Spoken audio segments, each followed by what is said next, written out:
بلال صاحب از قلم شکیل احمد چوہان۔ نوشی نے اپنی بنائی ہوئی چائے کا ایک گھونٹ لیا تھا۔ گڑ والی چائے تو بہت مزیدار ہوتی ہے۔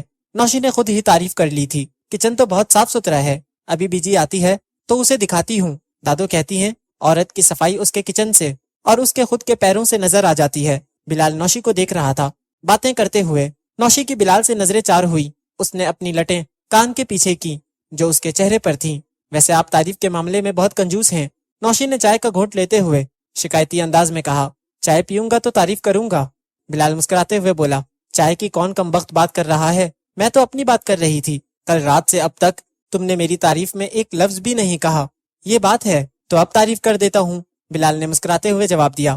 رکے اب میری کچھ شرطیں بھی ہیں۔ تعریف صرف ایک لفظ میں ہو، مختلف بھی ہونی چاہیے، جس کو میں ساری زندگی نہ بھلا سکوں۔ نوشی نے اپنی تعریف بلال کے منہ سے سننے کے لیے شرائط و ضوابط کی تفصیل بتائی تھی۔ نوشی اپنی چائے ختم کر چکی تھی۔ اس نے اپنا مگ گول میز پر رکھ دیا تھا۔ برفی؟ نوشی نے سوالیہ نظروں سے بلال کی طرف دیکھا۔ جب بلال نے یہ کہا تھا برفی مطلب، نوشی نے حیرت سے پوچھا۔ مطلب یہ میری بیوی برفی کی طرح ہے، میٹھی بھی اور سفید بھی، میٹھی شہد جیسی اور سفید دودھ جیسی میری برفی۔ نوشی بلال سے اپنی تعریف سن کر کلی کی طرح کھل گئی تھی۔ تمہاری چائے تو پانی بن گئی، پڑی میں گرم کر کے لاتی ہوں۔ نوشی اٹھنے لگی۔ آپ بیٹھ جاؤ، میں پانی کی طرح ہی پی لیتا ہوں۔ بلال نے چائے کا مگ اٹھایا اور پانی ہی کی طرح 3 سانس لے کر پی گیا۔ ملک بلال احمد، اب میں بتاتی ہوں میری آنکھوں میں کیا تھا جو تم دیکھ نہیں سکے، نفرت اور مکاری۔ نوشی غصے سے چیخی۔ بلال نے اپنا گلا پکڑ لیا تھا، اس کی آنکھوں کے آگے اندھیرا چھا رہا تھا۔ اس نے ایزی چیئر سے اٹھنے کی کوشش بھی کی تھی۔ برفی نے تمہیں زہر پلا دیا ہے، گڑ والی چائے میں ڈال کر، نوشی نے ہر لفظ پر زور دے دے کر کہا۔ نوشی نفرت سے بھری نگاہوں کے ساتھ کرسی سے اٹھی۔ جب بلال نے ایزی چیئر سے اٹھنے کی کوشش کی، اس نے بلال کے سینے پر اپنا ہاتھ رکھ دیا تھا زور سے۔ بیٹھ جاؤ بلال، کوئی فائدہ نہیں، صرف 2 منٹ ہیں تمہارے پاس۔ کیوں؟ بلال نے لرزتے ہونٹوں کے ساتھ پوچھا۔ اس لیے تم نے میری ماں کی اور میری زندگی برباد کر دی تھی، ہم دونوں کو تمہاری وجہ سے طلاق ہوئی تھی۔ ایسا نہیں ہے، بلال نے ڈوبتی ہوئی سانسوں کے ساتھ کہا۔ تم بہت ذہین ہو، مگر آخری وقت تک میری آنکھوں میں چھپی نفرت اور مکاری نہ دیکھ سکے، نوشی نے صفاقی اور بے رحمی سے کہا۔ ایسی بات نہیں ہے، میں نے تمہاری نفرت اور مکاری دیکھ لی تھی، میں نے محبت پر اعتبار کیا تھا، بلال نے بڑی مشکل سے کہا، اکھڑتی ہوئی سانسوں کے ساتھ۔ دیکھ لو، میری نفرت جیت گئی تمہاری محبت سے، نوشی نے بلال کی ناک سے بہتے ہوئے خون کو دیکھ کر کہا۔ اب میں تمہاری بیوہ کہلاؤں گی، بلال نے بائیں ہاتھ سے اپنے منہ اور ناک سے بہتے ہوئے خون کو صاف کیا۔ اب بلال کا اپنا ہی لہو اس کے ہاتھ اور چہرے پر لگ چکا تھا۔ بلال نے اپنے بائیں ہاتھ کو بند ہوتی ہوئی آنکھوں سے دیکھا۔ تکلیف کے باوجود بلال کے چہرے پر اطمینان اور سکون تھا۔ نوشی اٹھی اور جانے لگی۔ بلال نے دائیں ہاتھ سے نوشی کا دایاں ہاتھ پکڑ لیا۔ چھوڑو میرا ہاتھ، نوشی نے زور لگا کر ہاتھ چھڑانے کی کوشش کی۔ نوشی، یاد کرو وہ رات جب میرے دل نے تمہارے دل سے کہا تھا، میں نے تمہارا ہاتھ دل سے تھاما ہے، جب تک اس دل میں دھڑکن ہے یہ ہاتھ نہیں چھوٹے گا۔ بلال اپنے قول کا سچا نکلا اور ایسا ہی ہوا تھا۔ محبت کا مسیحا دنیا چھوڑ چکا تھا۔ نفرت کی رانی بیڈ روم میں گئی، سارا زیور بیگ میں ڈالا سوائے اس کنگن کے، وہ اس نے اپنی کلائی میں پہن لیا تھا۔ سائڈ ٹیبل سے گاڑی کی چابی اٹھائی۔ بلال احمد، تمہارے دونوں تحفے نفرت کی نشانی سمجھ کر سنبھال کر رکھوں گی، نوشی نے خود کو کہا گاڑی چلاتے ہوئے۔ 2 دن پہلے جب وہ اپنی ماں کی دوائی لے کر فارمیسی سے نکل رہی تھی تو اس کا ولید سے سامنا ہو گیا تھا۔ دونوں چپ چاپ کافی دیر تک ایک دوسرے کو تکتے رہے تھے۔ نوشی، قصور تمہارا تھا، تم نے اتنی بڑی بات کیوں مجھ سے چھپائی تھی؟ میری بھی غلطی تھی، مجھے تم پر یقین کرنا چاہیے تھا۔ طلاق کے بعد جب ایک دن میں نے بلال کو فون کیا تو اس نے مجھے ہنستے ہوئے کہا تھا کہ میں نے سب جھوٹ بولا تھا، وہ تم سے بدلہ لینا چاہتا تھا۔ ولید نے اپنے مگرمچھ والے آنسو صاف کیے تھے۔ ولید، میں تھک گئی ہوں، میں تمہارے ساتھ رہنا چاہتی ہوں، نوشی نے بےتابی سے کہا تھا۔ دیکھو نوشی، ہمارا گھرانہ بہت مذہبی ہے، میں تمہیں ایسے اپنے ساتھ نہیں رکھ سکتا۔ ولید نے اپنی تھوڑی پر دایاں ہاتھ پھیرتے ہوئے سوچ کر کہا تھا۔ ایک طریقہ ہو سکتا ہے جس پر مجھے تو کوئی اعتراض نہیں ہے، تم کسی اور سے شادی کرو، اس کے ساتھ بیوی جیسا تعلق قائم کرو، پھر تمہارا شوہر تمہیں طلاق دے دے یا مر جائے، اس کے بعد ہم دونوں شادی کر سکتے ہیں۔ ولید نے مکاری سے اپنی جان چھڑائی تھی۔ ہاں، یہ فلیٹ کی چابی ہے، ہمارے بیڈ روم میں ڈریسنگ ٹیبل کے دراز کے اندر تمہارا پاسپورٹ پڑا ہوا ہے، وہاں پر میرا وزٹنگ کارڈ بھی ہوگا۔ تم طلاق کے بعد مجھے فون کر دینا، میں تمہارا ویزا بھیج دوں گا، پھر تمہاری عدت کے بعد ہم نکاح کر لیں گے۔ نوشی کے ہاتھ میں فلیٹ کی چابی گھوم رہی تھی اور وہ سوچوں میں گم تھی۔ تم یہاں کیسے؟ نوشی نے جانچتی نگاہوں سے پوچھا تھا۔ امی فوت ہو گئی تھی، ان کے جنازے میں شرکت کے لیے آیا تھا۔